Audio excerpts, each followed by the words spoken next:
The hints at biblical Passover sacrifice as a point of reference for Jesus' crucifixion is, however, only a part of an overarching strategy of John.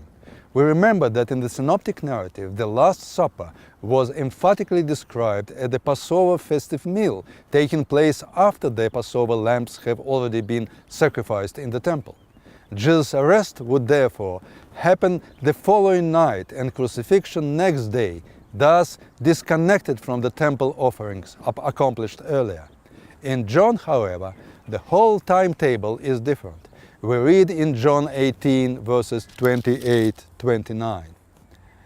Then they led Jesus from the house of Caiaphas to the praetorium. It was early. They themselves did not enter the praetorium so that they might not be defiled, but might eat the Passover. So Pilate went out to them and said, "What accusation do you bring against this man?" As clear from this passage, according to the fourth Gospel, Jesus' arrest occurred not the next day, but on the eve of Passover. This is why the representatives of Jewish authorities are not ready to enter Pilate's office. They don't want to defile themselves by contact with the Gentile space, which could prevent them from participating in the evening in the Passover meal. Pilate, aware of the regulations, shows consideration and proceeds to meet them outside. It means that when later during that very day Jesus is crucified, this will happen not after but in parallel to the sacrifices offered in the temple. Correspondingly, Jesus' Last Supper with his disciples is described in John as taking place a day earlier. We read in John chapter 13. Now, before the feast of the Passover, when Jesus knew that the hour had come to depart out of this world to the Father, having loved his own who were in the world, he loved them to the end, and during the supper, etc. The narrative in John is consequently devoid of any Passover meal markers. No Passover lamb, no blessings over wine and bread, no dipping in the salt water, and no hints from the book of Psalms after the meal are mentioned there. In other words, it's not a Passover meal at all.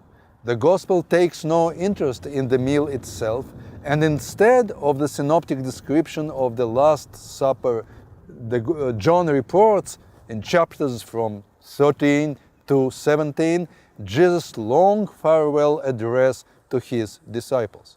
This is arguably John's most important contribution to the variety of solutions suggested by nascent Christian tradition in its quest for the meaning of Jesus' death. In contradistinction to the timetable of the synoptic narrative, in John, Jesus' crucifixion occurs on Passover Eve and thus overlaps with the sacrificial offerings in the temple. We started with the motif of rejected prophet of God's admonition, whose death will be avenged by God.